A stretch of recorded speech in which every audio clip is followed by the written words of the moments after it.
Well, good afternoon. I will convene the Ohio Task Force on Community Police Relations. My name is John Bourne. I'm the director of the Ohio Department of Public Safety. It's my honor to be a co-chair with Senator Turner. At this point, we'd like to invite President and Dr. Ono from the University of Cincinnati to do some welcoming remarks. Doctor? Thank you very much. Is this on? I'd like to welcome all of you to the University of Cincinnati.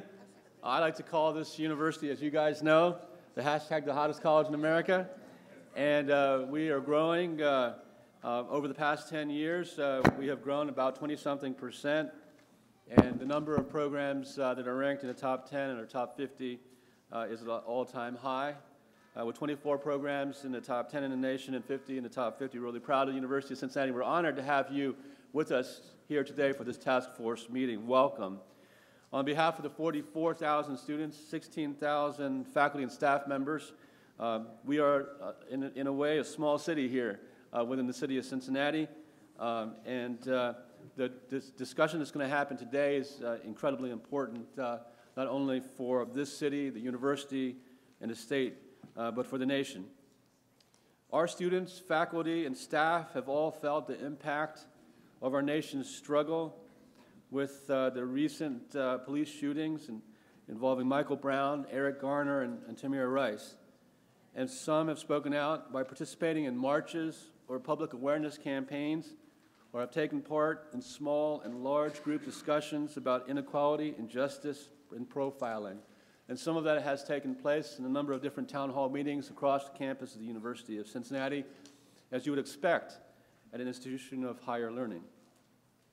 Here on our campus, just a few weeks ago, President Obama's task force also held hearings at UC with a number of individuals from the federal government coming to the University of Cincinnati to have similar conversations of what will take place today.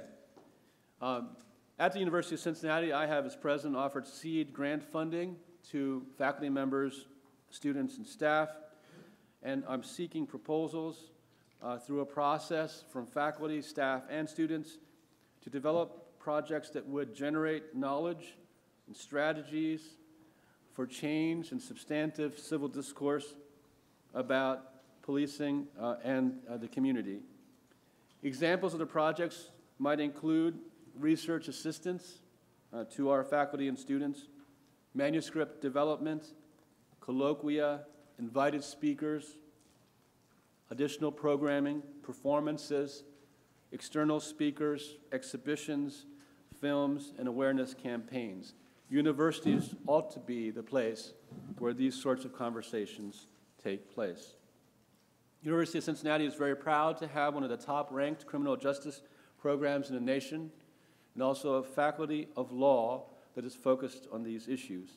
And if we can be of any help to this city, to this state, and to this nation to move to a better place, the University of Cincinnati is all in. I want to commend Governor Kasich and the state of Ohio for being willing to examine this challenging issue, and I hope that this discussion today and moving into the future will be a fruitful one. Thanks again to all of you on the task force for being here today, for volunteering your time to have this important conversation and to address this profoundly important issue. And with that, it gives me great pleasure to introduce to the podium President Odell Owens, who's currently president of Cincinnati State, a partner of mine in terms of higher education. He served on the University of Cincinnati Board of Trustees from 1989 to 1998, and also as chair of the Board of Trustees of this institution. And following that, prior to assuming the presidency of Cincinnati State, he served as coroner in the city of Cincinnati from 2004 to 2010. Odell Owens.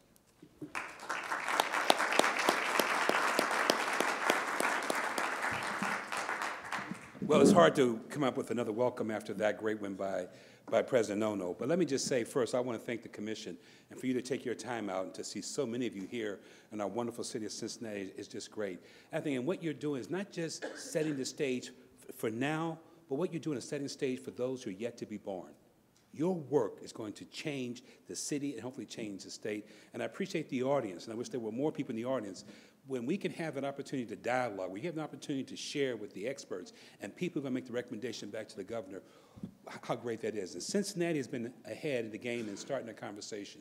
We've been very fortunate that we have a police chief who gets out in the community. Just last Friday at my school, just last Friday, the police chief was there with his officers. They brought in a group of inner-city kids to start basketball. Why? And we know keeping kids off the street, keeping them occupied is going to help.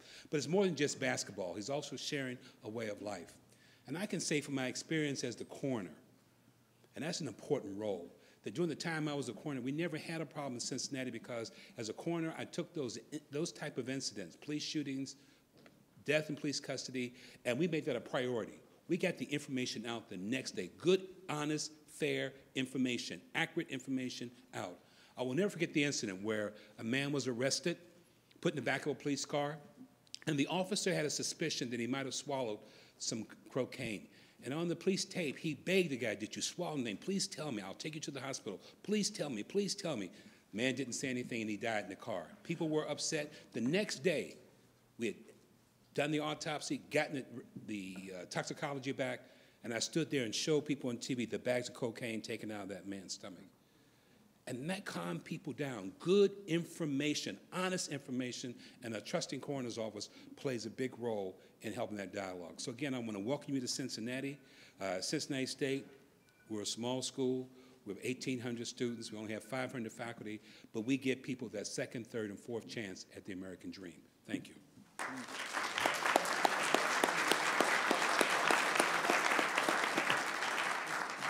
Thank you, doctors.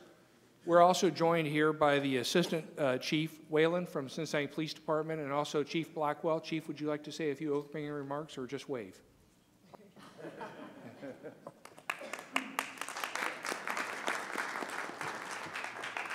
Thank you both so much for being here. We really appreciate it. At this point, what I'd like to do is ask the task force members to briefly introduce themselves before we begin the first presentation. So if we start on my far right at the end of the table, Ms. Andrews. Sarah Andrews, Director of the Ohio Criminal Sentencing Commission, representing the Chief Justice of the Supreme Court of Ohio. Mr. George Murray from the Roman Catholic Diocese of Youngstown. Tom Roberts, former member of the Ohio General Assembly for 22 years, NAACP State Conference Political Action Chair and Dayton Political Action Chair.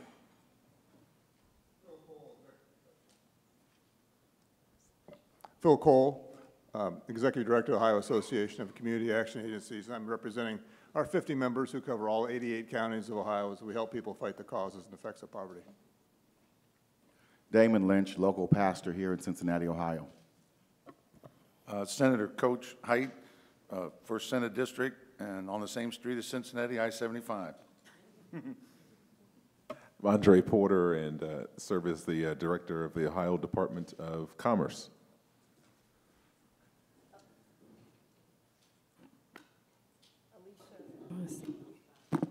Oh, whole time? Okay. State Representative Alicia Reese, and I want to welcome you to my district known as the Fighting 33rd. And certainly excited that everyone is here and want to thank the task force for being here, the decision makers who have a big task ahead of us. My name is Anthony Munoz, retired NFL football player of the Cincinnati Bengals, a resident of this great community. And I just have to say one thing. I'm honored and humbled to be on this task force. You have to understand, our first forum was in Cleveland, so I was very quiet.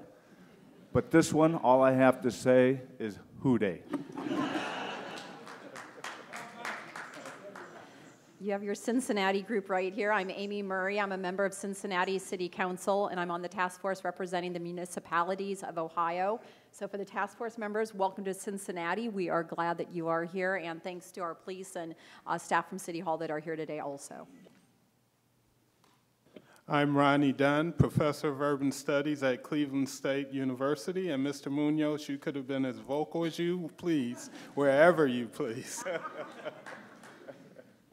My name is Bernie Marino. I'm a business owner here in the Cincinnati area and also a business owner in Cleveland.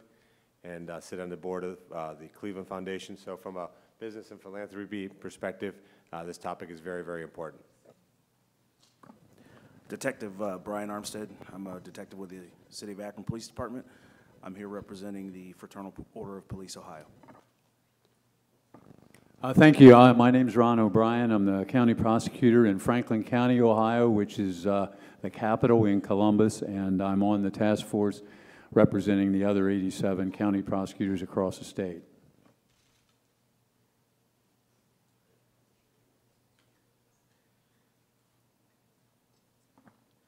Good evening. I'm Sheriff Stanforth in Fayette County, just north of here.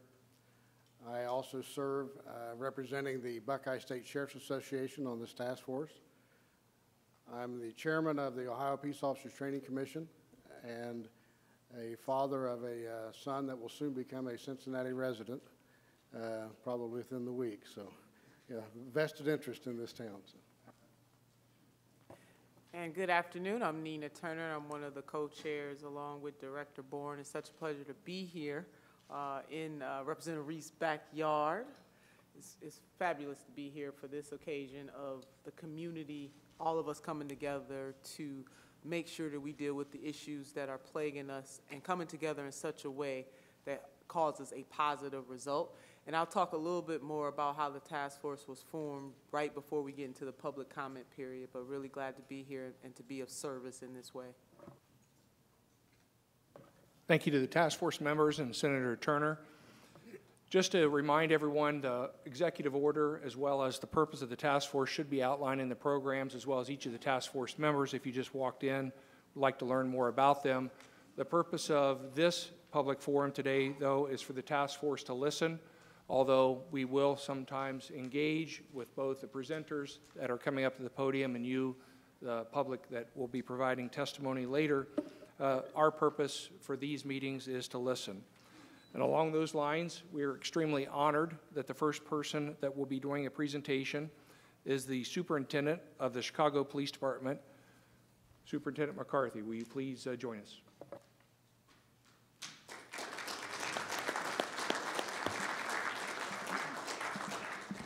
Well, thank you, and I'm pleased to be here. That's a Bronx accent that you hear. I'm a transplant to the city of Chicago recently, about 4 years ago. So if I'm speaking too fast, it may be because I'm from New York, but it's also because I actually have a lot to say. So forgive me for that. By way of introduction, I spent 25 years in the New York City Police Department. I retired as the Deputy Commissioner of Operations for the NYPD in 2006, and at that point I took over the Newark, New Jersey Police Department, where I worked for about 5.5 years, and now I've been in the city of Chicago for the last 4. I'm also, along with Chief Blackwell, a member of something known as Major City Chiefs, and I'm also the first Vice President of Major City Chiefs. And what I'd like to do is share not only my perspectives, but certainly the perspective that Jeff and I hear when we sit around the table as to where we are in policing today and what we could do to improve what's happening on the streets. And I've got to tell you, I can say with great certainty that we have certainly wrapped ourselves around the axle. Over the last few years, some things that have happened have obviously caused distress in some communities. But at the end of the day, something that I haven't heard discussed nationally is how do we reverse 300 years of history in this country? If we think that we're going to repair police-community relations in the short term, it has to start with the recognition of how we got here. Now, I'm a big history buff. I love history. I love studying history. And the fact of the matter is, the experience of the African-American community in this country has been one of racism, institutionalized racism, that was enforced by the white police officer. Now, if you think about it, and we're in the great state of Ohio, so I know everybody here has read Michelle Alexander's book. If you look at the experience from slavery to black codes to segregation, to Jim Crow. At the end of the day, it was us. We just came out of the 50-year anniversary of Selma. And who was it who was clashing with those protesters on the bridge? As a result of this, there is a narrative that exists in this community of distrust that goes a lot deeper than a recent incident or a number of recent incidents. And that's the perspective that we need to come to the table to speak about. Because I'm a big believer in the first step towards redemption is recognition. And we have to recognize that we make mistakes. We're human, we make mistakes. We also hurt ourselves. The harm that we've done in policing, in the city of Chicago, there's a commander named John Burge, who years ago, back in the 80s and the 90s, was torturing confessions and getting murder convictions as a result. It's a well-earned reputation that policing has earned in this country. And we have to start the conversation in that fashion. We're too defensive, and we need to address this. We have to acknowledge the past mistakes if we're going to move forward. Now, having said that, I could tell you that we could do a lot better in policing. We could definitely do a lot better. But what I also want to point out is that I believe, and this is my own personal opinion, so I want to make that clear, is that many of the issues that have arisen recently are the result of deeper social, economic, and political issues which become exacerbated by a police incident that may spark some sort of outrage and upset, as we saw in Ferguson, right? As we all saw in Ferguson. The term legal cynicism, and forgive me for doing this, but I'm going to give you a definition of it. Legal cynicism refers to a cultural orientation in which the law and the agents of its enforcement are viewed as illegitimate, unresponsive, and ill-equipped to ensure public safety. If you're not familiar with the term, it's actually a little bit deeper than that, but that's a broad brush definition of legal cynicism. And what happens is, in cases where a disadvantaged community, which is rife with crime and narcotics and those social conditions, poverty, joblessness, lack of education, breakup of the family unit, those disadvantaged communities see law enforcement as the most visible arm of the system. And as a result, it gets turned on, what is it that the police are going to do about this issue? Now, I'm not being defensive here. What I'm pointing out is that if you think about it, we have a systematic problem which runs a heck of a lot deeper than fixing police-community relations, which is going to be a big lift. Now, as President Ono mentioned, last month, the President's Task Force on 21st Century Policing was here at the University of Cincinnati, and I actually came down and I testified in front of that committee, and I was proud to do it. And what I talked about was mass demonstrations and how to police them. And we had a discussion on the events in the city of Ferguson.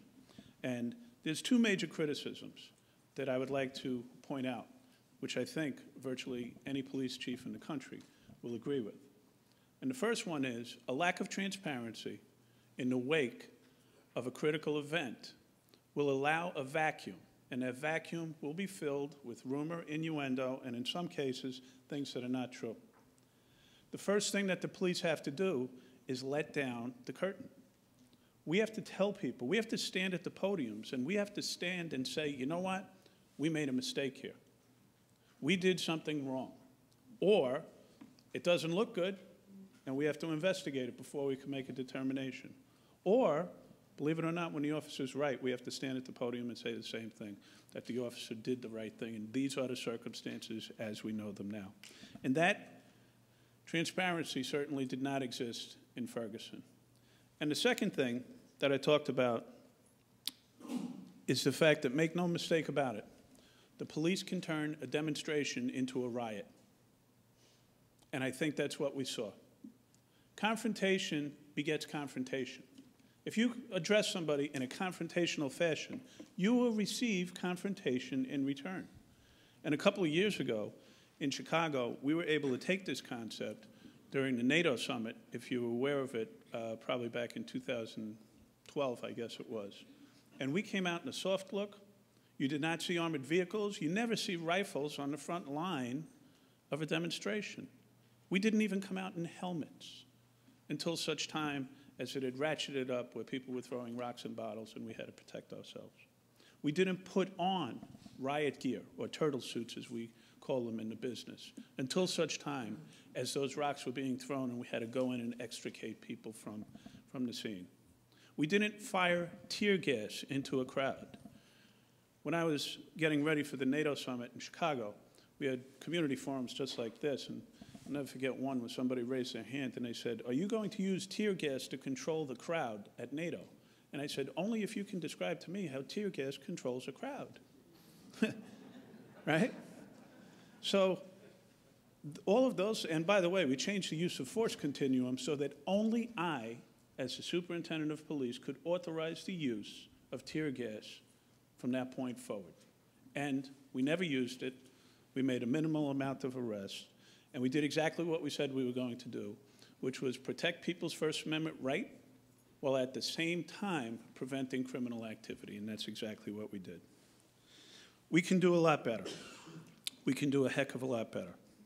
But what's happening is, because of a lack of transparency, because of a lack of conversation, it's almost like the policing side of this issue is not being heard. And I'm not saying that there's not problems. There's problems, folks. I get it. But it has to be a conversation. Now, one of the findings that DOJ just came out with in the city of Ferguson, and I really want to get this on the table, is about stops and who is being stopped in the city of Ferguson.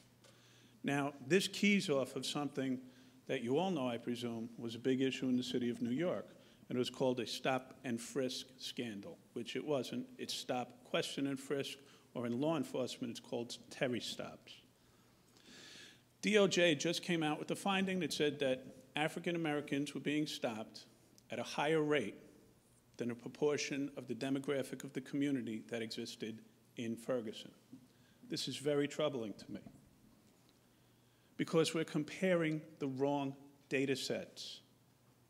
Police departments do not stop people based on the demographic of the population. We stop people based upon crime complaints. So what does that mean? I'm going to share with you a couple of numbers. When I went to Chicago a couple of years ago, and the stop and frisk issue was exploding in New York City, I kind of anticipated that it was going to follow me because they were going to say, "Hey, that guy's from New York. Let's see what he's doing." Well, I looked, and this is what we need to compare the right data, okay? Because we're not drawing the right conclusions. And here's what it says in the city of Chicago. If you look at the demographics of Chicago, it's about 33% African American. It's about 29% Hispanic, and it's about 32% other and white, okay? Well, if you were to just look at the data, you would say that we have a problem because 68% of our stops are African Americans, and 18% of our stops are Latinos, and 13% are whites. Based on the demographic, it doesn't match. But you know what the crime data says? Crime. In other words, somebody gets robbed. They called the police and they say, "I was just robbed by a male white wearing a black pinstripe suit, blue shirt, and he's got a white mustache that used to be blonde." Long before I got to Chicago. The demographic of the crime complaints in the city of Chicago are such. 73% of our crime complaints describe offenders as African Americans. 17% describe Hispanics, 9% describe whites. So in a city where 73% of the crime complaints are identifying African Americans, we're stopping 68% of our stops are African American. In a city where 17% of our crime data tells us that people are saying that they were robbed by a Hispanic or an offense was committed by a Hispanic, we're stopping 18% Hispanics. And 9% whites are accused as offenders, we're stopping 13% whites. that data kind of matches up to what we're talking about. This is the type of conversation that needs to be had. We do things wrong, but we also do some things right. And if we're looking at the wrong sets of data, we're going to draw inappropriate conclusions. So that's something that I needed to get out. Now, what I also want to go on to is the fact that, and this sounds a little funny because for 7 years I ran crime strategy in New York City. And every police chief in the country, for instance, if Jeff and I had a few minutes before we got in here, I would have said, hey, Jeff, how you doing?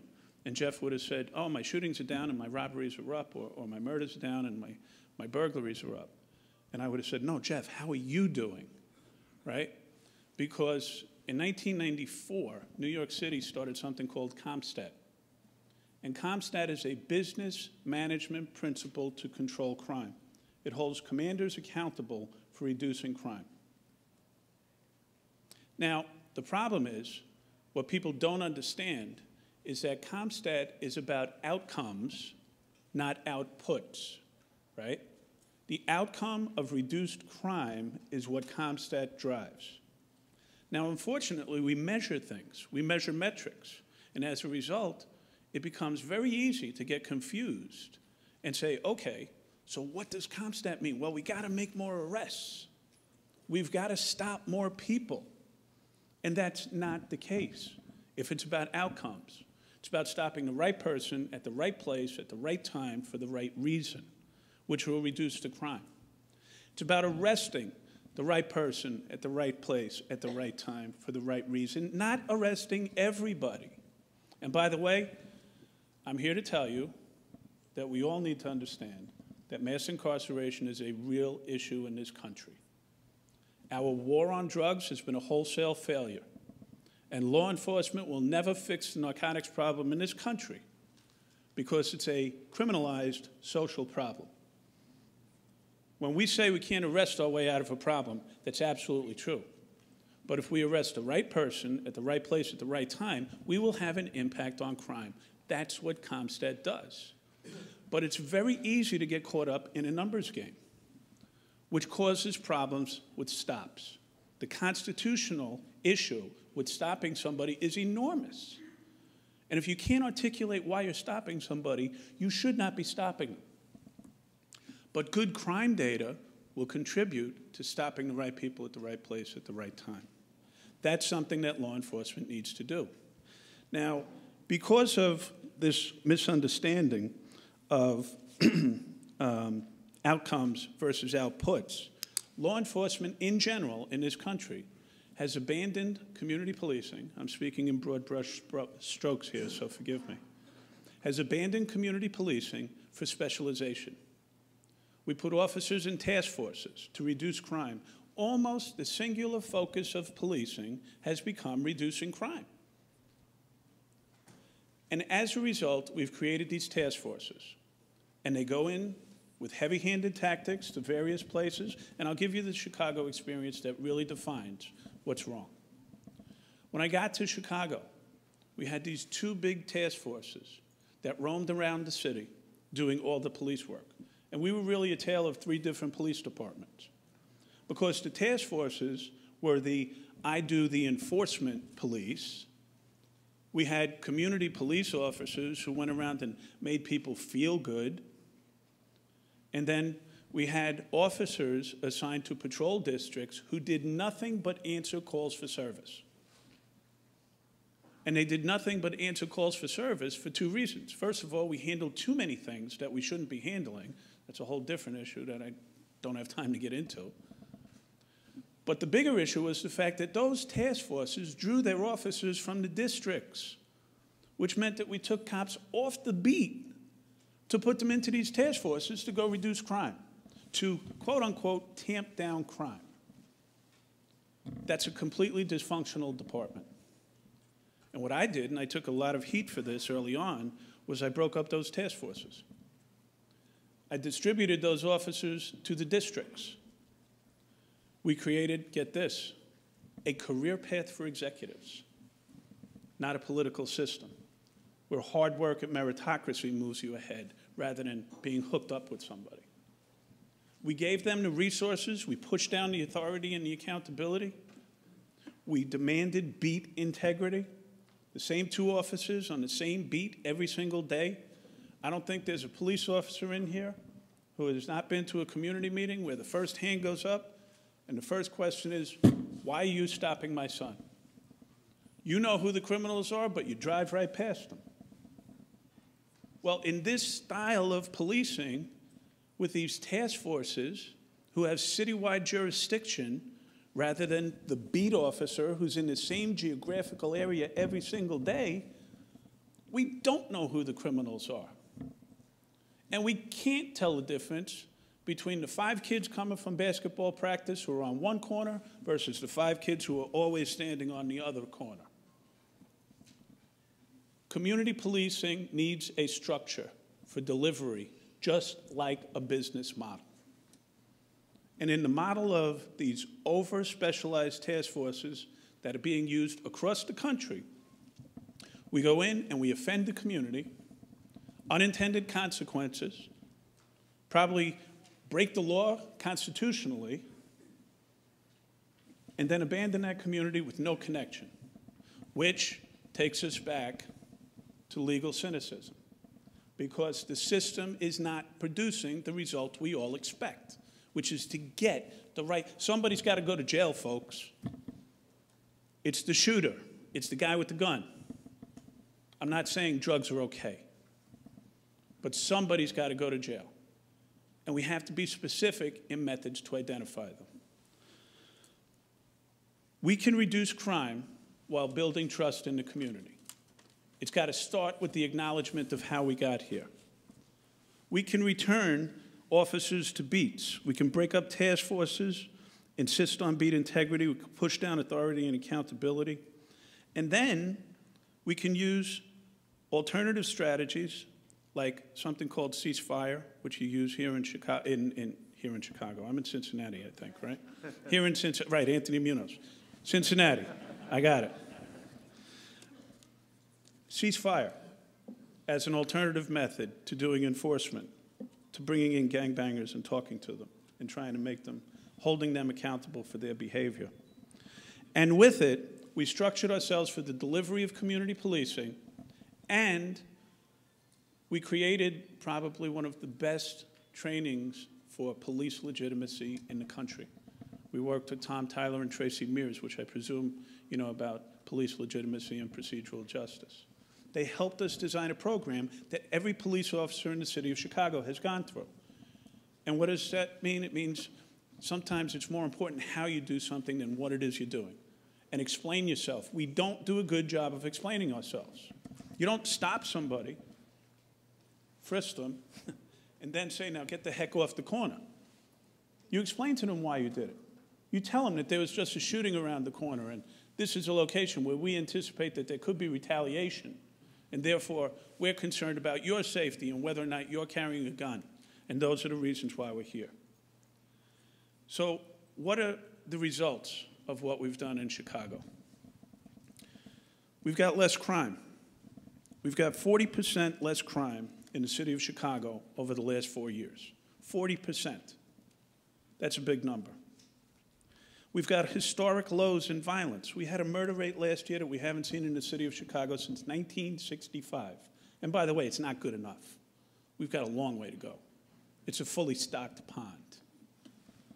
We've got less complaints against our officers.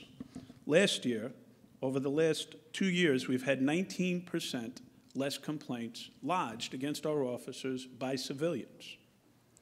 We've got more than 15,000 less arrests over the last 2 years. So what is it that we're doing? We're not arresting everybody. We're not stopping everybody. We're doing intelligent policing, getting the right people off the street, and doing it in a fashion that is not offending the community. Now, by the way, we make mistakes, right? There's always going to be that one guy. Jeff and I don't sleep at night sometimes realizing that in my case, I've got 12,500 people who have my career in their hands every single night as I'm sleeping. Don't get me wrong, we make mistakes. At the same time, we're making less arrests, we have less crime, we're getting less complaints against our officers. Our clearance rates by our detectives are at a 10-year high. They've gone up. And why is that happening? Because we're getting more cooperation from the community. We can reduce crime and improve community relations at the same time. But it takes all of these things to fall in line. I could go on for a very long time. I know you don't want me to do that. So I'm going to stop now because I think I covered most of the stuff that I wanted to cover and hopefully take some questions from the task force. But Jeff and I have sat around with major city chiefs, and we've had this conversation, this very conversation. We're all doing it in the major cities across the country. And our challenge that I challenged our membership last time around is to figure out how do we get this into the heads of the Fergusons? How do we get this into some of those smaller jurisdictions that don't sit at the table with us? And that's our challenge. Superintendent, thank you so much for your remarks. Any questions from the task force?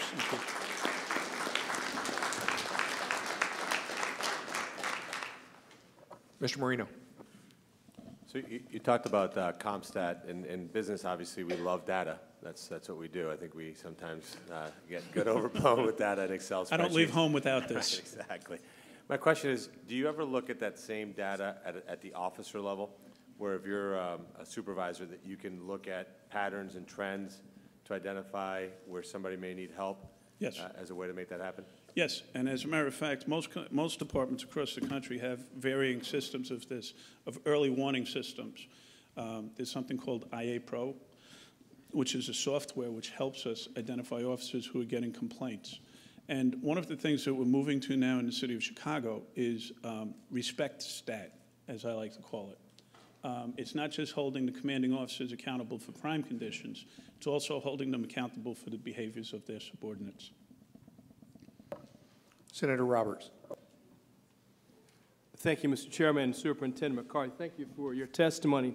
My question would be, and thank you for, I think you're probably one of the first witnesses to bring up the 300 years. I think the other witness brought it up from the powdered keg that's in the African-American community, and it's kind of what you were talking about as well.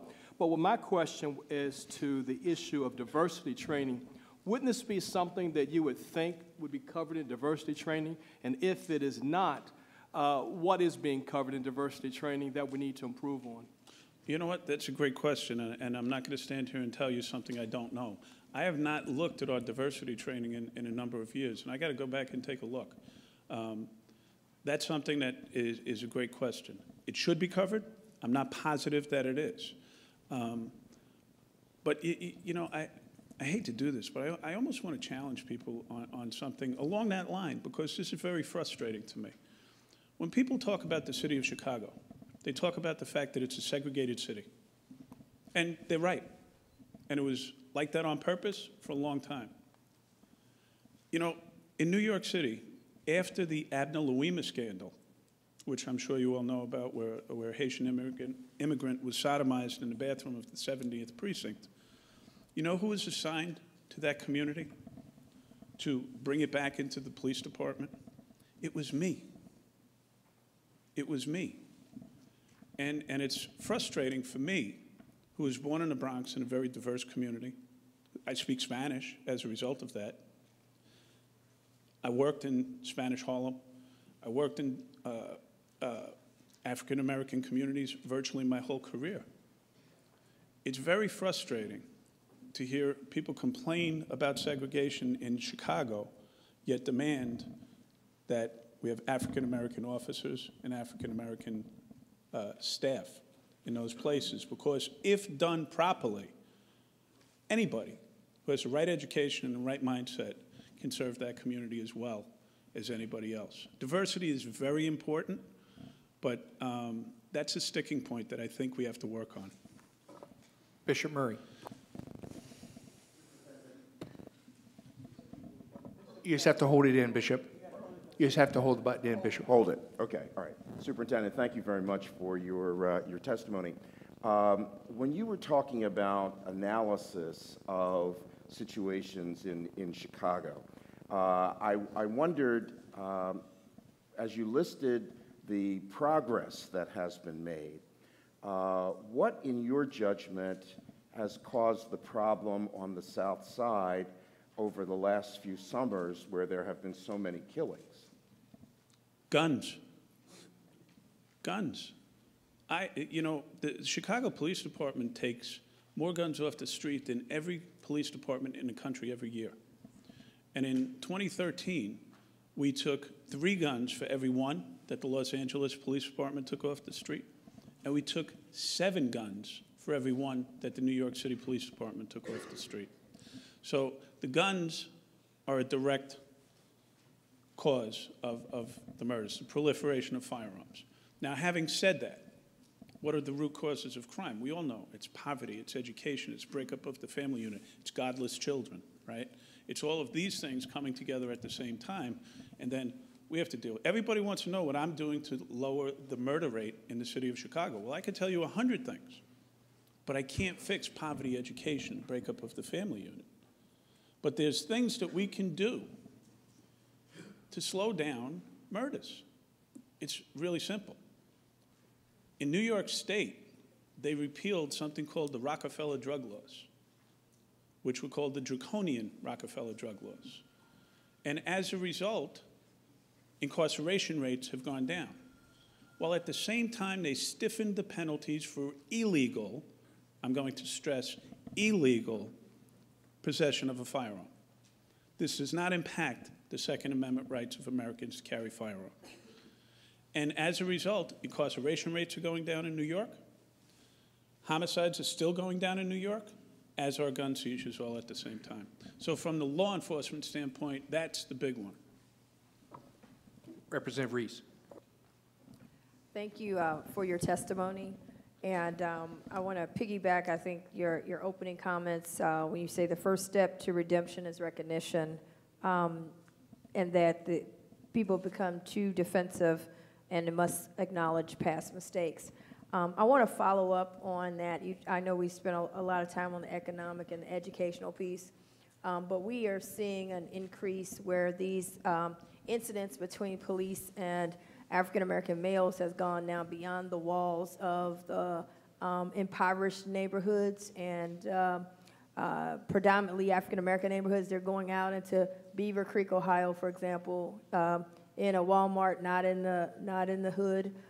They're happening to students. We were at Central State. We got a student said he's 3.9 grade average, never committed a crime, been stopped 17 times, and his question every day is, what do they want from me? Can you maybe give us, because I think we've got a great opportunity here through your testimony and so many others around the state, what we might be able to do as it relates to some of the, like you said, the outlining areas, the rural areas, to deal with this stereotype that seems to be out there that's going now beyond the walls of just poor neighborhoods, but now into suburban areas where they've never had to maybe deal with African-American males, and at the same time, don't have to be accountable because the people can't vote them in or vote them out or do anything because they're not from that particular neighborhood. So can you talk to that? Because Trayvon Martin was in a gated community. John Crawford was in Beaver Creek, Ohio. Can you maybe talk a little bit about what we can do statewide that we can implement potentially? You know, that's a really deep and difficult question, and I'm not sure I have the answer. Two things that I want to say is, first of all, I've had problems with the police. I've had big problems with the police while I was a deputy commissioner in the NYPD. So it's not like something that's isolated. We draw our membership from the community at large, and sometimes we make mistakes by hiring people, and I've seen where that absolutely happens. But there's something else that I haven't heard anybody really discuss. And, you know, police officers become afraid. You know, some of us are pretty tough guys. We're not Anthony Munoz, but some of us are tough guys, and some of us have been in some situations. I mean, I am a World Trade Center survivor. I was at the World Trade Center. I got caught in the first collapse, and I got out in time to get caught in the second collapse. I was scared. I'll tell you that right now. I didn't know anybody who was there who was not scared. I faced down people with guns. I've had my windshield shot out from in front of me. I was scared. And I think this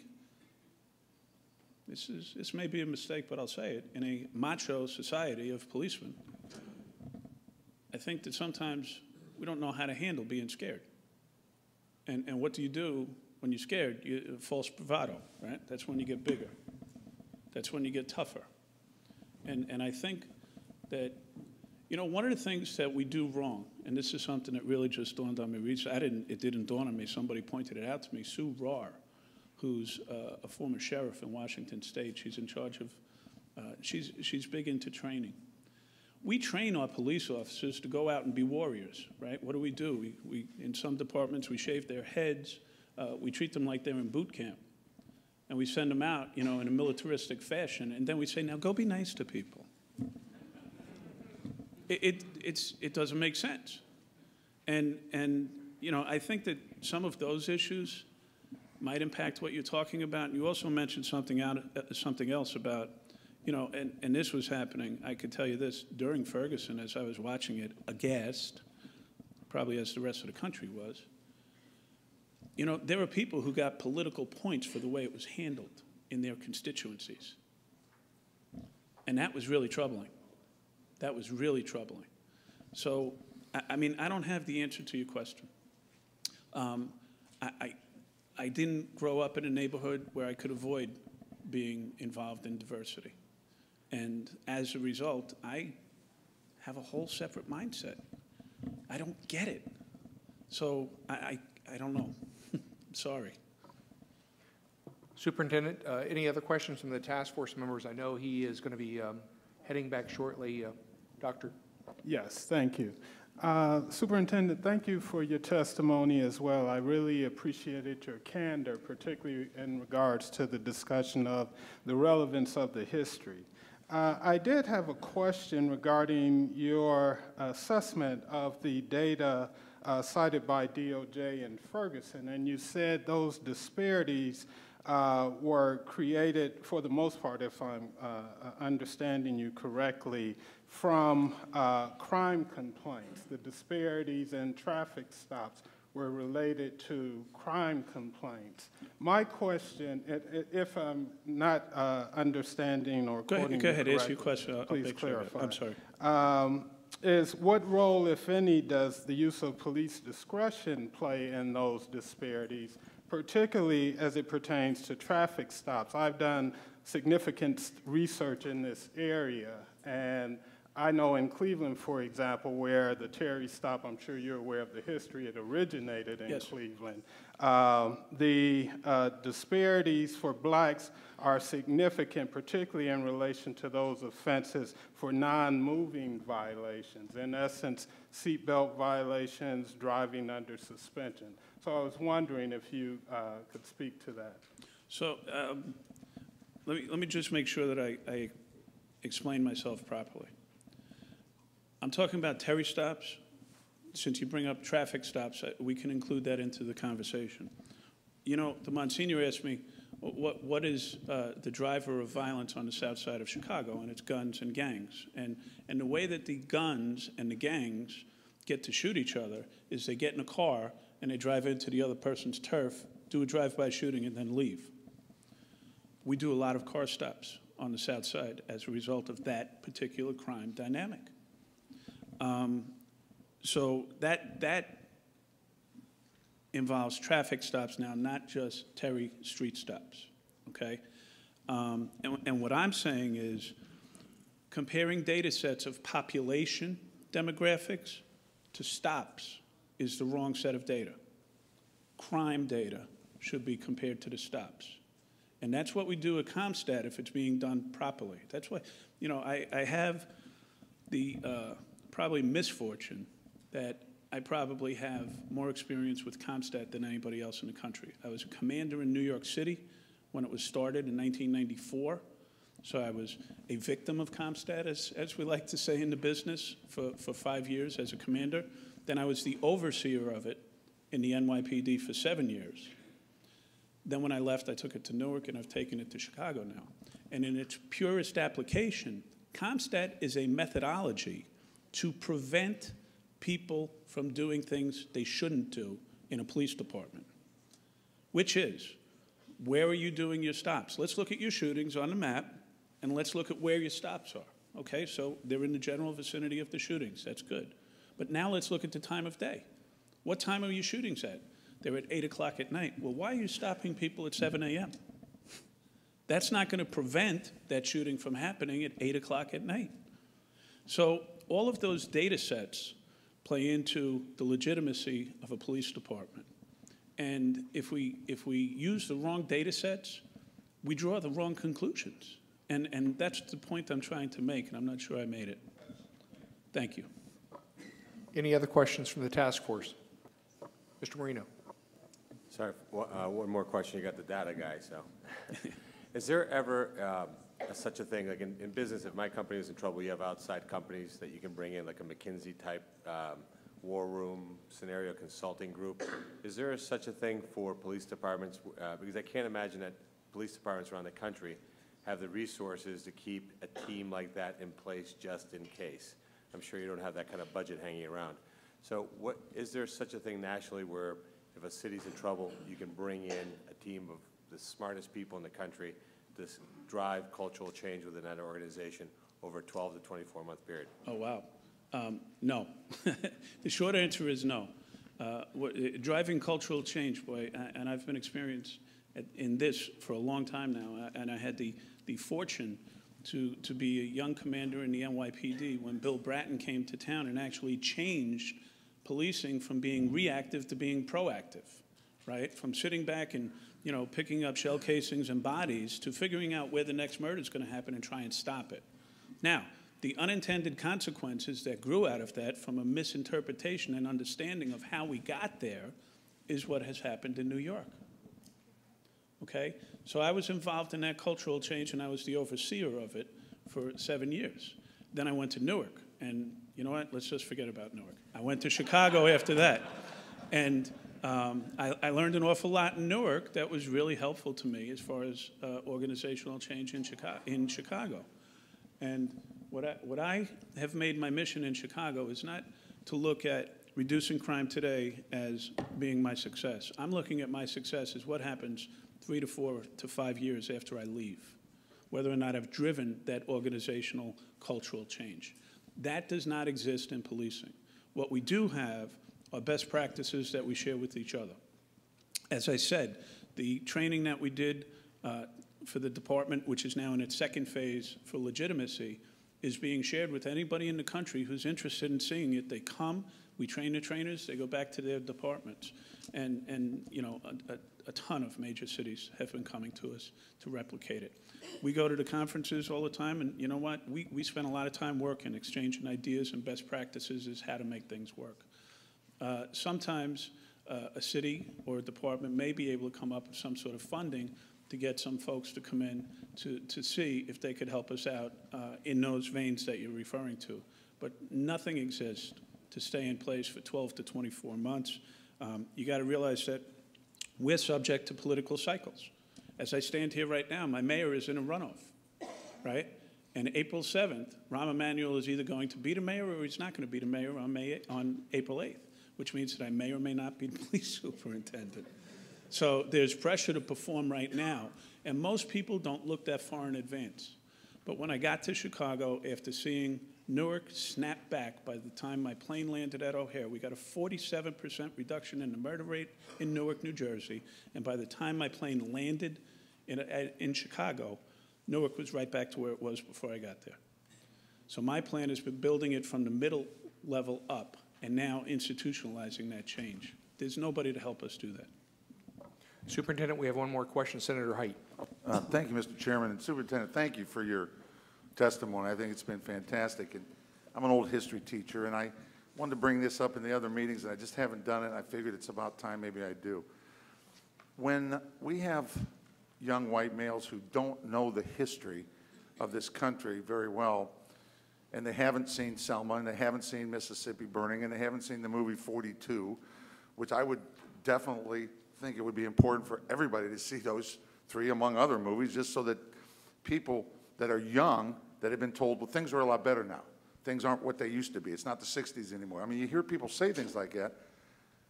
When I watch what's been going on in this country, I feel like I'm reliving the 60s again.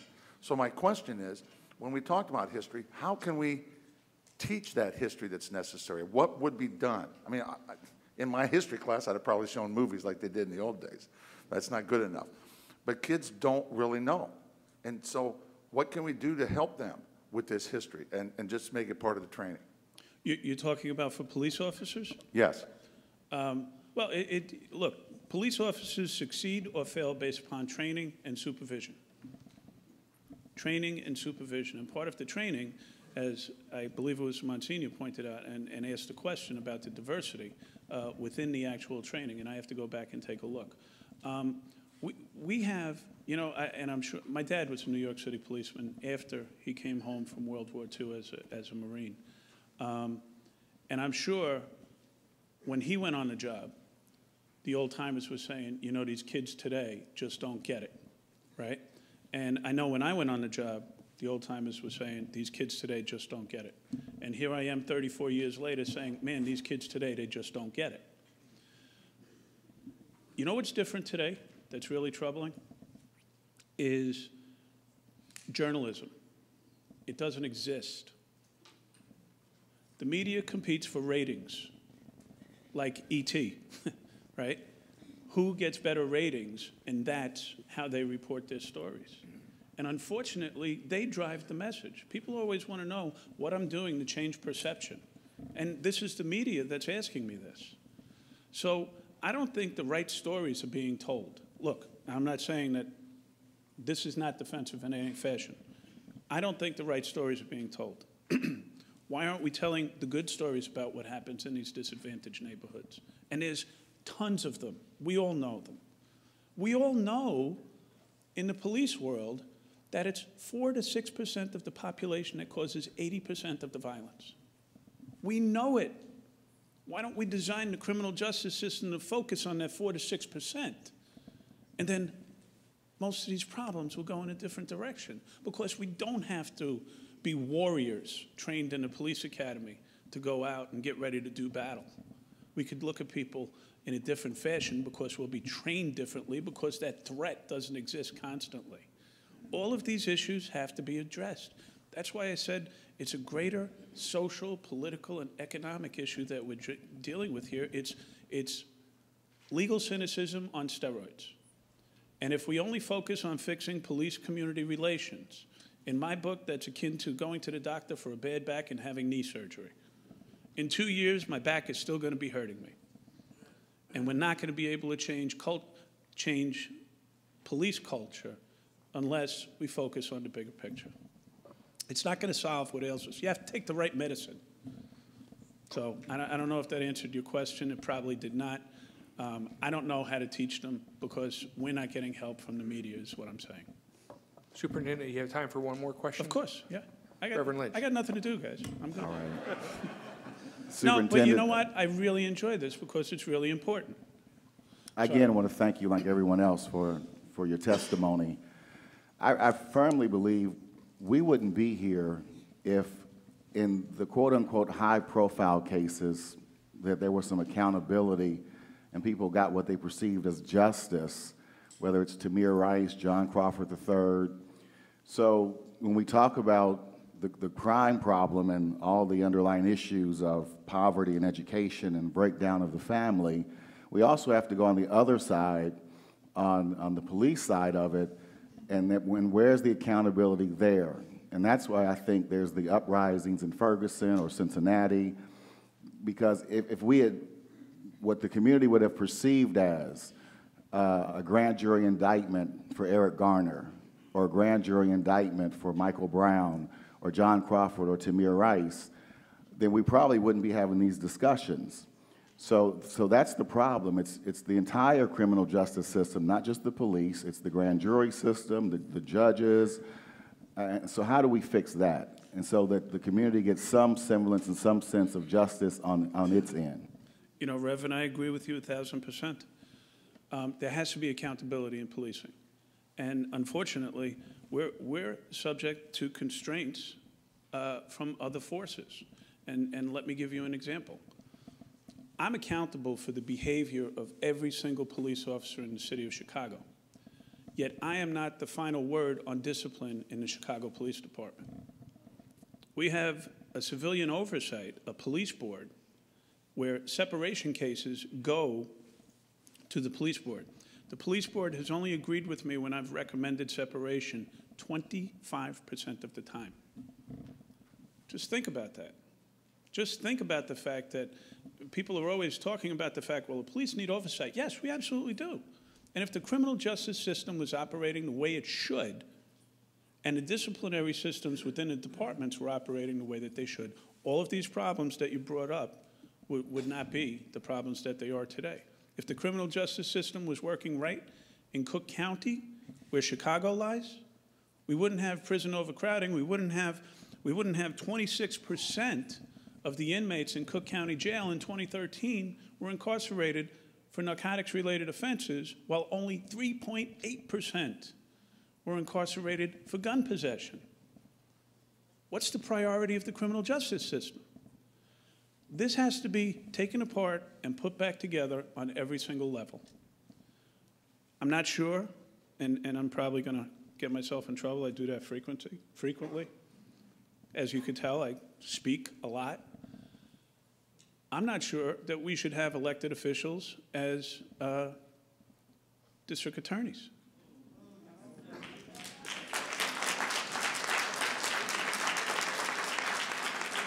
And Reverend, the point that you made is exactly the point that I'm making about legal cynicism. It's well-founded. The people in the disadvantaged community is seeing the same thing happen day in and day out. You know, every day I go over every shooting in the city of Chicago, and we'll have 3 to 4 to sometimes 10 or 12 on a really bad day. And when you look at the backgrounds of every single victim and offender, we all know what they say.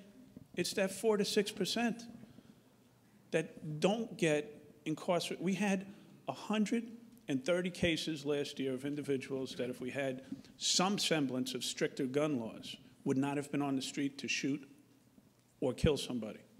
And the greatest example of it is Hydea Pendleton. Everybody here knows who Hydea Pendleton is. Hydea Pendleton was the 15-year-old girl who went to the president's inauguration and got killed 2 weeks later in the city of Chicago. The shooter of Hydea Pendleton shot and killed her on January 30th of 2013. In November of 2012, he pled guilty to illegal possession of a firearm.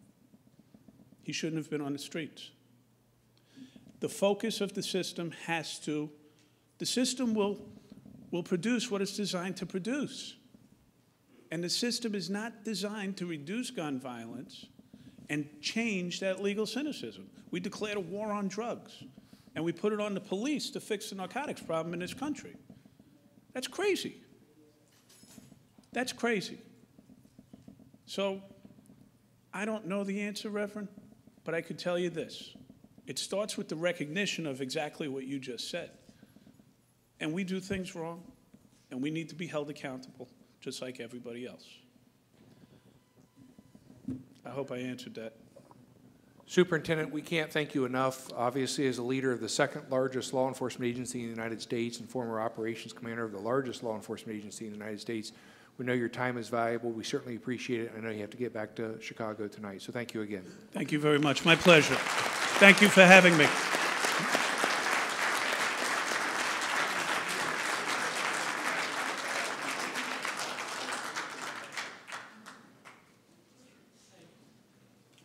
We'll now hear from our second speaker, Al Gerhardstein. Good evening. My name is Al Gerhardstein, and I am here with Assistant Chief Dave Bailey. So right away, that's different, because I sue cops. I'm a civil rights attorney. I've been suing cops for 38 years for police misconduct all over the state. What am I doing sharing the podium with an assistant chief? I'm doing it because lawsuits are one vehicle to solve a problem. And the problem is police abuse. The problem is the over-incarceration of blacks. The problem is public safety.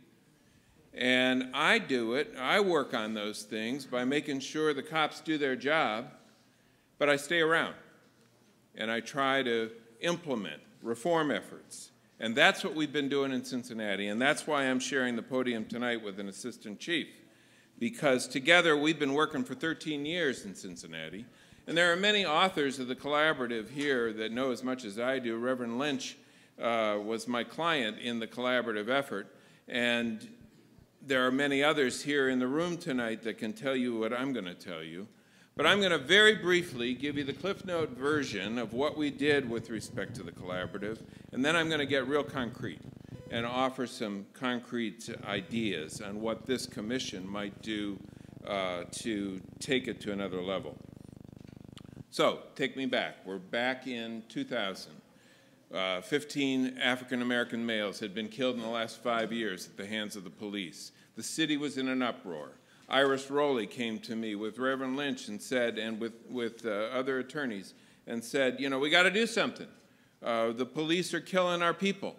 And we put together a lawsuit. Racial profiling, yes, disproportionate policing, and excessive force. Filed it as a class action. Said to the city, you have a choice. You can either get an injunction against all these bad practices, and we'll just go for it. And among them, by the way, among the experts was Senator Cecil, who wrote a wonderful declaration that Senator Thomas did with just tracing 30 years of violence against the people, and 13 commissions that were supposed to fix things that only tried to appease things. I used to carry around binders, 3 giant binders of all the promises that were broken by the blue ribbon panels. So we had all this data, we presented it to the city, and we gave them a choice, preliminary injunction or a collaborative, an effort to sit down. And the reason we gave them that choice, to the historian on the panel, is that we knew that we needed to start with our history. And a collaborative effort started with the history by doing 2 things: listening to our community and listening to that very history. So what have we done about all these things that are so bad, and why hasn't it worked? So we sat down in various ways. We set up, the city, by the way, agreed to do the collaborative. We ended up with a citywide dialogue, 5,000 people participating online. We had many more participating in 8 different stakeholder groups, lots of facilitated conversations, lots of ways to get back to the diversity question, lots of people hearing firsthand stories, what it was like to be in the riot of '67, what it was like to be stopped by the police, how I feel when I'm stopped every day.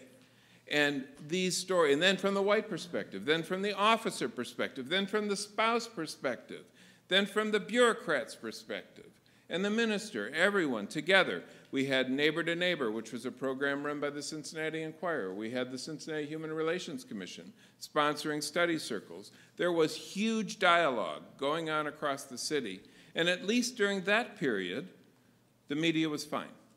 They actually covered it.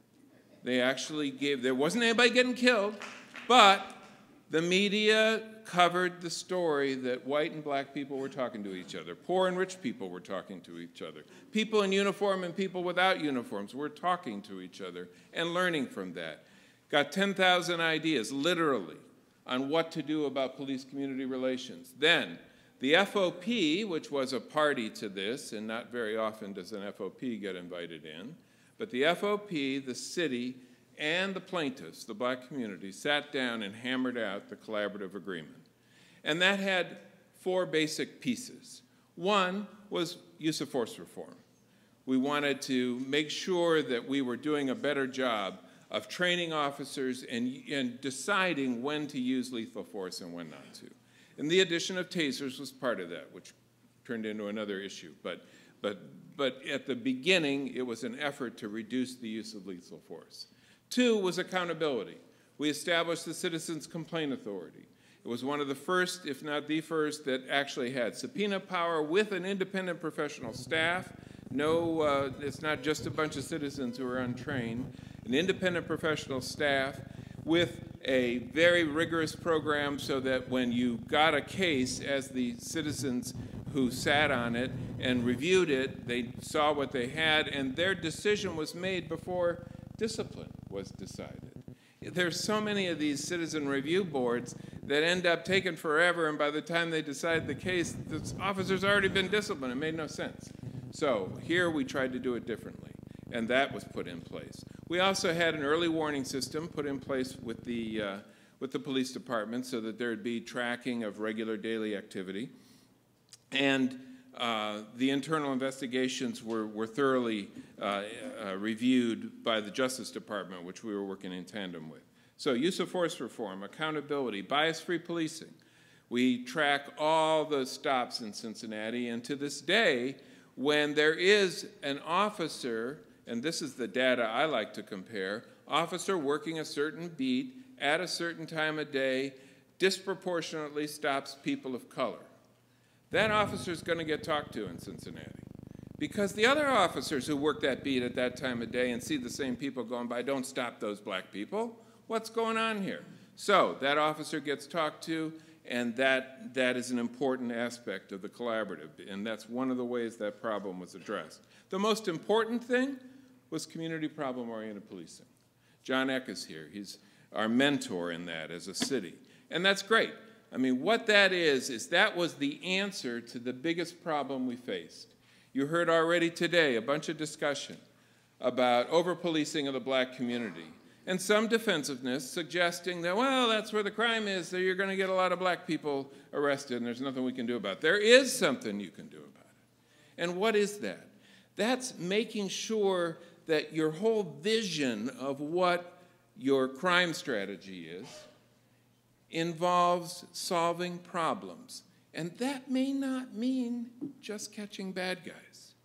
In Cincinnati, we have a problem-solving procedure under the collaborative. It ranks and strategizes so that all repeat offenders, repeat victims, and repeat locations are mined out of the hundreds of thousands of service calls. And those chiefs then meet every week and say, all right, we had 15 calls to this address in this district. What are we going to do to keep that, to tamp that down? That may not be going out and arresting a person of color. That may be going to that landlord and saying, what's with you? Why do you have so much, why do you overuse our police services? Why don't you learn how to pick tenants? Why don't you put some lights up? Why don't you harden these doors? Why don't you move these streets and fix this parking? Whatever, you know? And then maybe without arrests, we'll just solve some problems that would otherwise result in more mass incarceration. Problem-oriented policing works. We've been at it for 13 years. And Assistant Chief Bailey is going to tell you more about just how it has worked in Cincinnati. But let me shift gears a little bit and tell you, based on my litigation over the last 38 years across Ohio, a few very concrete suggestions that you might think about as a commission. And this all is consistent with what we learned in the collaborative, but some of it doesn't directly relate. I totally agree with the superintendent who just spoke about transparency. That's number one. Departments that are closed to the public shrivel up and get beat up, and they should, because the public needs to know about policing. When I started suing officers, I was told that policing is super secret. You can't understand it. There's nothing, you know, this is all like we got to be in our silo and we can't release our secrets. There's very little about policing that is truly secret. I mean, now in Cincinnati, our procedure manual's on the web, and it should be. All the crime data is on the web, and it should be. If you're a nerd and you want to study the crime data, please do, and call the chief and tell him what your ideas are, because that's really good stuff, and we need to have that done. Critical incidents are promptly released, and there's a group of us that get a text message right away when there's a shooting. And there's public accountability. Within 24 hours, there is the beginning of a public dialogue. And that dialogue may start with, here's what I don't know. And that's okay, because we're being honest. Another recommendation is that we need to reject strategies that disproportionately impact people of color. And by that I mean when we started, we had a group in Cincinnati called Vortex, 50 officers who roamed around the city and did a lot of stops and did a lot of damage. And when we heard stories from people during the collaborative about what was most offensive to them, it was being an innocent person and being stopped for no good reason other than my color. And the hit rate, and you'll get defensiveness about this. You'll get officers who say, well, you know, that sector in our city has this amount of crime, so we should police it intensively. But our experience was that the hit rate's really low. So you're not really picking up many guns, you're not really picking up much contraband, and you are pissing off a lot of people. And that's really something that we need to take into consideration when we're thinking about our policing strategies. Third, we have to choose problem-solving strategies that engage non-police services in the public. I was talking about CPOP, Community Problem-Oriented Policing, and I want to encourage this panel to actually think about taking that to a new level. We are working hard in Cincinnati to implement problem-oriented policing, but wouldn't it be great to have a statewide policing, problem-solving incubator, something that helps cities see how these problems can be defined, they have to be defined narrowly, and how then we can use strategies like the SARA model to bring in health departments, law departments, highway maintenance, and the contiguous property owners and those who have an investment in that particular problem so that they work together to solve these things. This is a strategy that works in Cincinnati. Arrests are reduced as a result of it, and we really need to promote it. But another concrete recommendation goes to training. And I want to speak very quickly about both mental health and threat assessment. First, let me just do threat assessment. You were asking, some of the panel members were asking about the shootings, like in Beaver Creek and Tamir Rice. I'm not going to talk about those cases in particular, but I have done a lot of cases like those, and I will tell you that the officer always says, I was in fear for my life. I thought that there was going to be, either I was going to get shot, my partner was going to get shot, or a member of the public was going to get shot, so I took the action I had to take. And that officer's being sincere. They didn't wake up that morning saying, I'm going to take out a citizen today, and I know that. So what's the problem? Because the person was unarmed, or the gun was a toy, or there really wasn't a problem here. How did this happen? It happened because officers don't get enough threat assessment practice. I don't mean a lecture at OPATA about, you know, be careful not to shoot innocent people. I mean real simulation work, or paintball exercises, or FATS training, or there's a lot of different strategies to do this. It is very expensive. But if you're going to give an officer a gun, and you're going to say, go out there and don't shoot innocent people, you got to let them practice somewhere. So you got to take them off the street, keep paying them, put them in a place where they can see what happens. And I don't know if any of you have done FATS training, but you'll have this giant screen, and somebody will come running around the corner, and you'll have your imaginary gun in your, well, you'll have a toy gun in your hand, and you'll shoot because you think that person's going to shoot you, and you just took out a woman holding a baby. And that's sobering, because you did it. I did it. I'm a civil rights attorney. I sue cops. How could I do that? I do that because I don't know about threat assessment. And that has to be promoted much more than it is, so that in these small towns and in these other police departments, Cincinnati does a pretty good job of that people actually get the experience. And it's the same thing with mental health training. I have got 3 cases on my docket right now, including Tanisha Anderson in Cleveland, which is one of our cases. And it's a tragic situation of a family that calls the police and says, my loved one, my adult daughter is having a bad day. She's really we know she's mentally ill. Please, help us get her to the hospital. And the officers come, and they talk her halfway to the car, and whatever version you want to take, she ends up dead on the street. She's unarmed.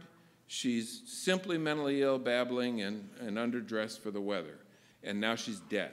So how does this happen? This happens because officers don't learn how to do it right, don't have enough training, don't spend enough time in real exercises where they are actually working with members of the consumer community. And I can't stress that enough, how important it is to get adequate training. And I know that OPATA has, their actual first course is fine. I'm not sure it does a lot of role-playing with mentally ill people, but most of the people I sue are at least 6 or 7 years out of OPATA, and they haven't had it since. And they haven't really encountered anybody since. And there are many members of the consumer community that would be happy to work with officers on simulations and those types of exercises. So I gotta really recommend that. The other thing is tasers. I mentioned that Cincinnati went to tasers. I have a very concrete recommendation that you police tasers very carefully. It was a fad when it came in. There was a lot of widespread adoption. And right now we have a problem where a lot of departments have not adapted their taser policies to the risk. Chest shots can kill. And here's what's wrong. We teach our officers to shoot at center mass. So, and they're good at it. I mean, I see all the range reports, and officers are great at shooting at center mass. They do a good job on that bullseye. Now, we give them a taser and we shape it like a gun. And then we tell them, well, don't hit up here because that's where the heart is. Well, that's center mass. But then we tell them, in a lot of towns, you know, these cartridges on those tasers, they cost like $10. We can't give you a bunch of cartridges. You get 2 cartridges a year, and that's what you're going to have. Well, I have sued a number of officers who never got proficient. They never did it. I look at their training, and they never hit the target. So they hit the chest, or they hit the upper back, and we had bad results. So if you're going to give officers training, you've got to spend the money to train them right. And you have to have policies that accurately reflect the risks, which a lot of cities don't do yet. And I'd really urge that that be attended to. We have done a study of the 47 law enforcement agencies in Hamilton County, and many of them actually don't have good policies, but some of them are changing as we speak today. North College Hill just adapted a new policy, and I recommend that to you. The other thing that I would strongly recommend is that management in police agencies get better training about administrative discipline. I can't tell you how many officers that I've sued in the cities I've sued where the officer goes to the grand jury, or he doesn't really go, he just gets talked about at the grand jury, there's no bill, and then the police chief says, well, the grand jury had a no bill, therefore, I'm putting him back on the street. But we all know that that simply means that there wasn't probable cause for a crime. What does that have to do with whether he followed your threat assessment training, whether he followed your use of force training, whether he used a tactic that was stupid, like walking in front of a car, or used a tactic that was otherwise unreasonable? All of that stuff the grand jury never looks at. So management in police agencies needs to look at that. And that's a separate investigation. And we've known since 1967 how to do that, because the Supreme Court told managers, you have a Garrity rule, and you can actually interrogate your officers even though they're under criminal investigation. And that interrogation is for the purpose of figuring out whether you want to discipline them. If you were a worker in a factory and you put that piece of product into your machine incorrectly and you destroyed $300 worth of product, you'd be disciplined.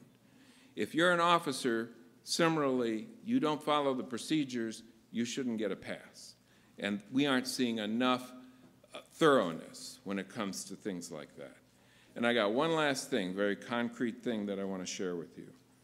Don't use the police as a funding vehicle.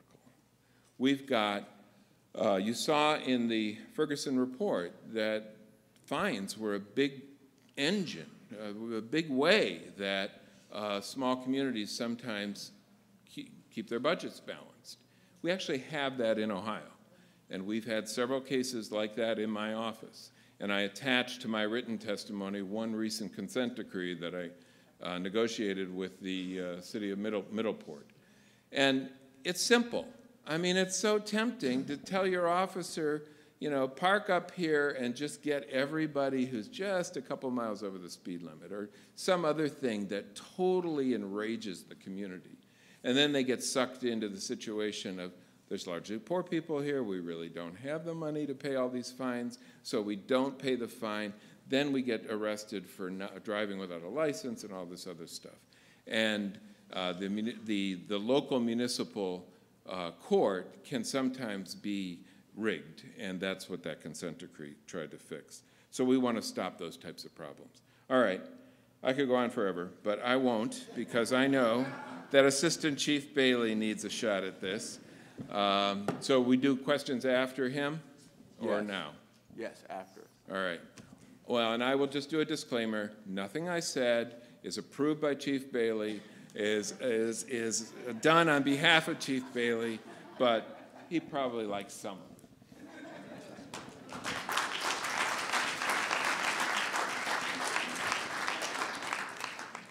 Can you tell Al's very passionate about this topic? And yes, he sues us, but I still talk to you, Al. Always will. I think what you heard here, you heard the superintendent talk before. The Chicago story could just as easily be a Cincinnati story. So the job for me today is talk about the memorandum of agreement. If you look at what Al was talking about with the collaborative agreement, you could think of that as an external document that speaks to how police interact with the community. Think about the memorandum of agreement as an attempt to provide police agencies with best practices. Now, I was in charge of implementation of that document from 2002 to 2005. So we showed up at the police department with a document that had about 120 paragraphs of what we needed to do.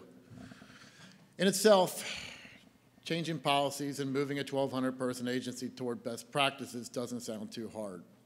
The challenge here is, how do you change the culture of the police agency? I think you heard a little bit about the culture. Our superintendent said, you know, he's talking about the war on drugs. Well, you know, I came here in 1987. So when I came to the agency, what was the predominant strategy? Well, we got a war on drugs. We got crack cocaine. What's going to solve the problem? Massive arrest, sweeps, and we did that. And I can tell you what we experienced. Some neighborhoods we'd go into and do sweeps and make drug arrests. It might take 4 or 5 cars to go make a radio run because several cars had to watch the police cars so we didn't take on rocks and bottles. And that would happen sometimes every other day in some neighborhoods because there was a disconnect between the police and the neighborhoods. What happened? Where it wound up, war on drugs, a number of lethal intervention shootings. Al and his friends filed about a dozen lawsuits indicating racial profiling on behalf of the Cincinnati Police Department. Sweeps, and basically there was a gap widening between the police department and the community. So along came the collaborative agreement and the MOA. Like I said, we'll try to go through the portions of the memorandum of agreement. I will tell you the challenge again is one day sitting in the back room and saying, this isn't working, we need to change.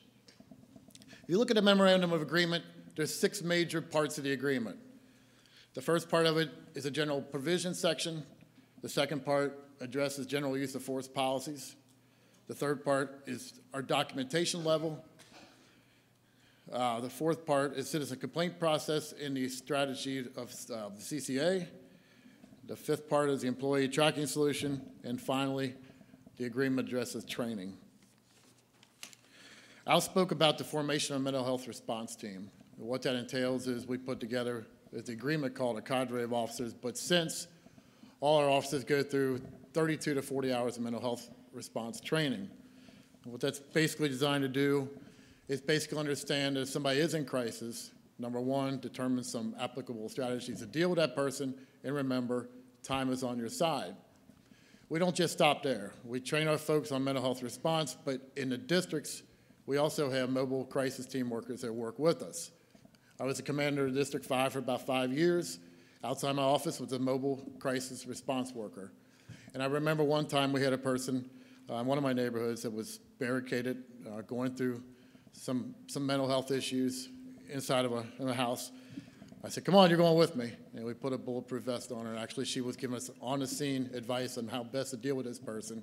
And it worked out just fine. We were able to dislodge that person with no incident. So that's the kind of on-scene training we have in our districts. So not only do we train our officers, but we got people that can actually respond out with us to the scene. We were given a foot pursuit policy in our agreement. And you might say, well, why do you have a foot pursuit policy? Because I think a lot of us know a lot of our lethal encounters started with some sort of foot pursuit. We're chasing somebody, we're going into dark alleys, we're going around corners, and all of a sudden we're confronted with somebody, and then we have a lethal intervention. A good foot pursuit policy just tells our officers to think about what you're going into. Think about the risk assessment. Think about what you may need to handle this without a lethal intervention situation. Make sure you have the resources there to do that. Think about that, and if need be, get what you need there to handle the situation the right way. So we have a foot pursuit policy that we evaluate in every use of force. We evaluate the propriety of the foot pursuit. So that was a big part of the general policy section of the agreement. Moving to our use of force policy provisions. At the time we got into the agreement, chemical irritant usage was a big topic. It was a big topic as it related to the scenario where prisoners in the back of the car kicking out the windows, and we were utilizing chemical irritant to try to stop that behavior. As Al said, chemical irritant became less of an issue because we were issued the tasers. Al spoke about the cardiac capture issue with the tasers, and I will tell you that our policy was modified, and that'll show you how the collaborative agreement has worked out. I know Al Gerhardstein voiced his concerns to the police department. We talked to Al, we sat down, and our policy got revised on the utilization of tasers. So, use of force policies, procedures, canines, at the time, canines were in the agreement. It prescribed a 20% bite ratio. So, in other words, canines are deployed, we would expect that 20% of the time, or less frequently, the dog would actually engage. We've gone beyond that.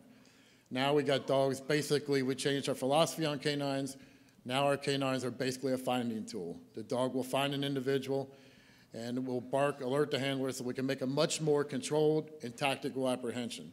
So as you can see, not only do we still abide by the tenets of the collaborative and the MOA agreement, when need be, we've gone beyond that. And we're still looking for ways to improve.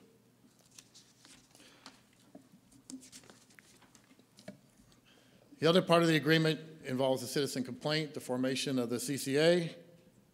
Basically, there was a public information component to that where we make the complaint process more accessible to anybody. So our officers carry complaint forms in the car. They have them with them at all times. You can find complaint forms on the website with detailed instructions on how to file a complaint if need be. And of course, CCA mimics that with some of their policies and procedures as well.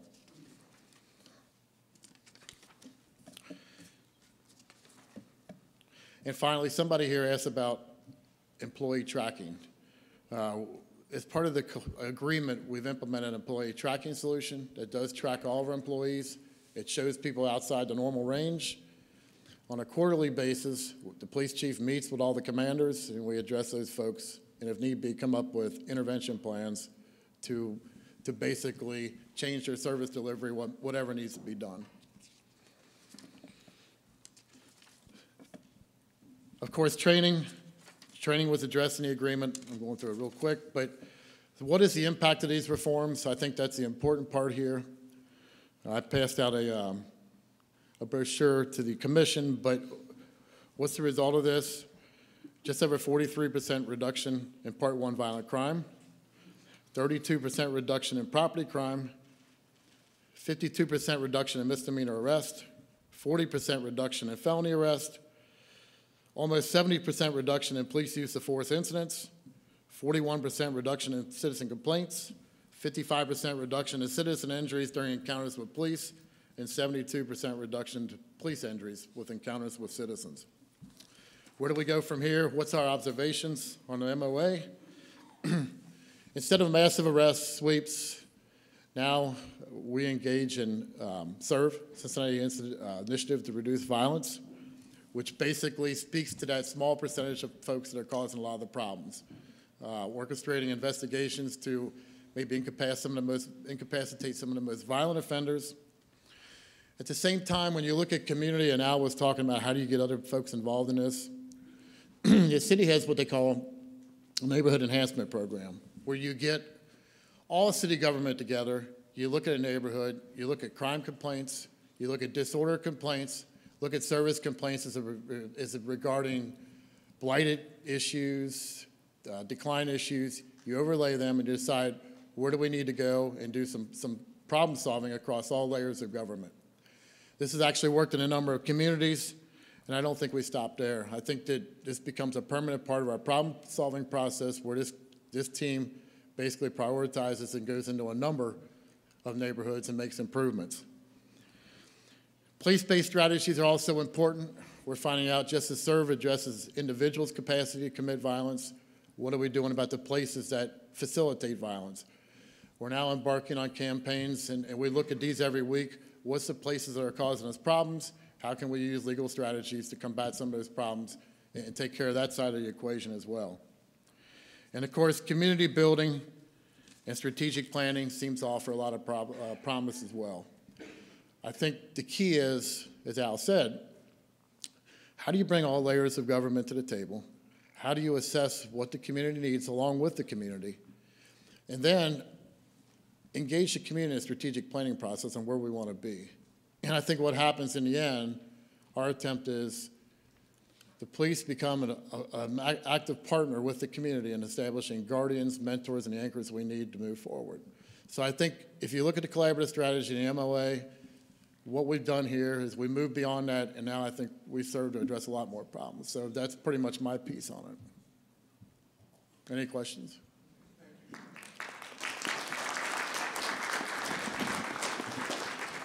Okay, a couple things. One, we're running a little bit behind, so we're going to have limited questioning right now. You can ask a question for Al or the Colonel. And also, we are working on the temperature to kind of raise it a little bit. Okay? All right. Freezing. Questions from the task force. Reverend Lynch. I want to thank both David and Al for their testimony. And just let everybody know, although they stand side by side today, it took a lot of work to get where we are now. And I think there are members in here tonight of the Black United Front and supporters. If you're here, would you please stand? Members of the Cincinnati Black United Front. And so these people deserve a lot of credit. Because to get where we are now, there was protests, there was 3 nights of civil unrest, there was a boycott against the city of Cincinnati that had an economic impact of about $50 million.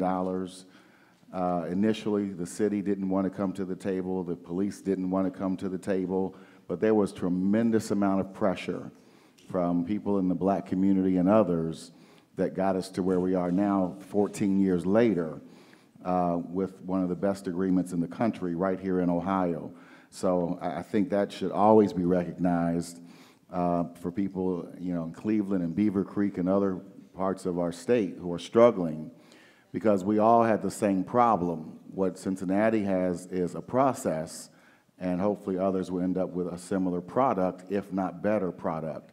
So Al, I would like to start with this. 2001 is when all that stuff happened in Cincinnati. And you actually the superintendent before you talked about how we train our officers. It's a paramilitary organization. Sometimes they shave their heads, they make them tough, and then they say, go out and be nice. For those who witnessed Ferguson or who even spent some time there, Al, how does now the militarization of police forces fit in, which is different now than when we were dealing with it in 2001? We actually have a force here in this part of Ohio that recently got like 15 to 16 automatic weapons, a Humvee, and an armored vehicle. And this police force has 1 full-time officer. This is a great question, and we don't have the same experience across the state. I just finished a case against Lima. The city of Lima is what, 30,000 people. They do 1 SWAT raid a week. Almost every one of their search warrants is executed by SWAT. That's unbelievable. I mean, that is such a violent way to engage with your citizens. And you know that everybody on that street sees the SWAT team.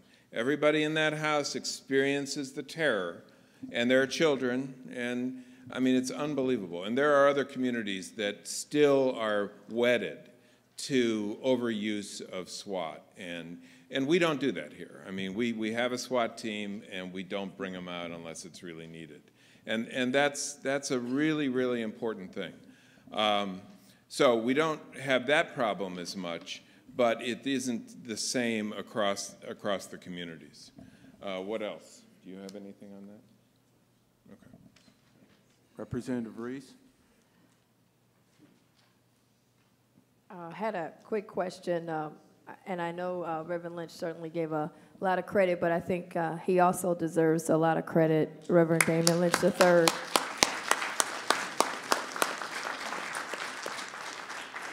I wanted to follow up on the testimony that we had earlier from the Chicago superintendent and yours as well, Al, and say that he mentioned something about institutionalizing things, and that's kind of, you know, to be honest, I think with the task force here, there was a lot of talk, how do you bring all the folks to the table? And this governor's task force has done that, all those decision makers and the different elements are here. And we're blessed to have an outstanding police chief. Chief Blackwell has done a great job. The question is, yes, absolutely. The question is, how do we institutionalize that across the whole state? And you talked about problem-oriented incubators, and I know that some folks are here. I know Iris Orley has done some things with the Partnering Center.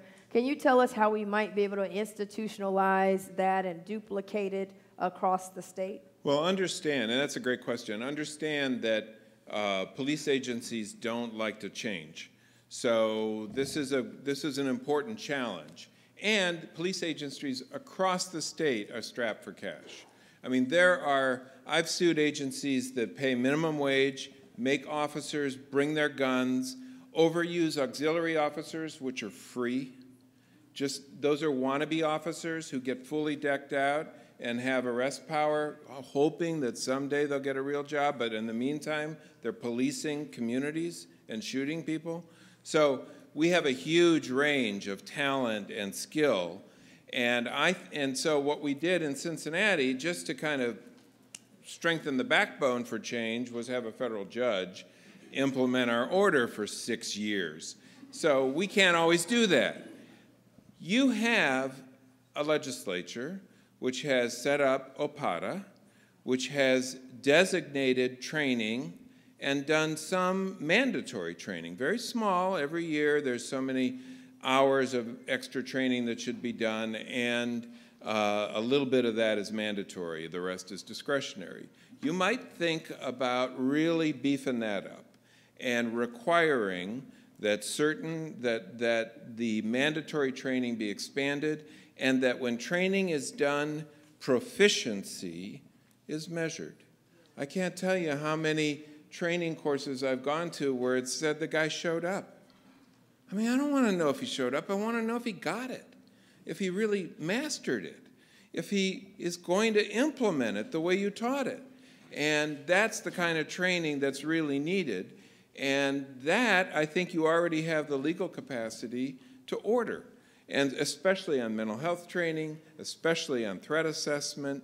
And if you do nothing else, if you could do, I'll tell you that the Tanisha Anderson family would give you her bio, give you her picture, and they'd love to have her page and her story in the front of every one of your mental health training manuals. So you could do that. You could, on these other recommendations, if like for problem solving, if the state would fund a center that would actually be, or maybe house it at a university. I mean, John Eck and his team, and Robin Engel is here.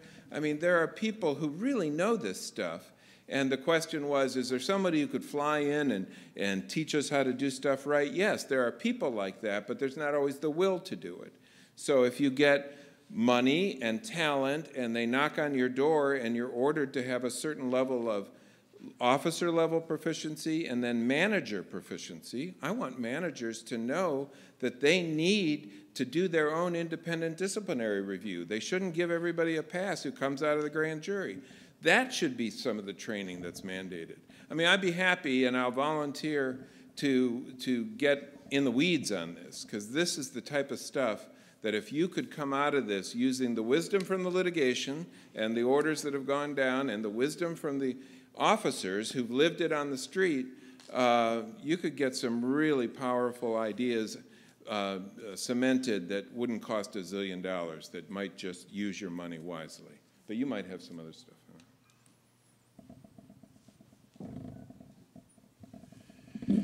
As I said before, I mean, a lot of this is the will to change, and a lot of it is we got great partners. You look at University of Cincinnati, Cincinnati State, and even Xavier University offers us help. And I remember when I was district commander that we actually had grad students come into the district to show us how do you navigate social media? How do you use this to help investigate cases? How do you do these things? And they were terrific. And it's like, it's opening up to other people and other ideas. I know when I was a district commander, I spent most of my time not really doing a whole lot with crime, but really going to community meetings and trying to find out what the problems were, and then coming back to the city trying to figure out what strategy may work and help these folks along. So it's just, you know, opening up, listening, and listening to new ideas. Thank you both very much. At this point, we're going to go ahead and go into recess until 6:30. We're running just a few minutes behind, but at 6:30 we'll start the public testimony. Oh, I'm sorry. We have another question? What's that into? Oh. So at 6:30 we'll come back in for the public testimony portion of this.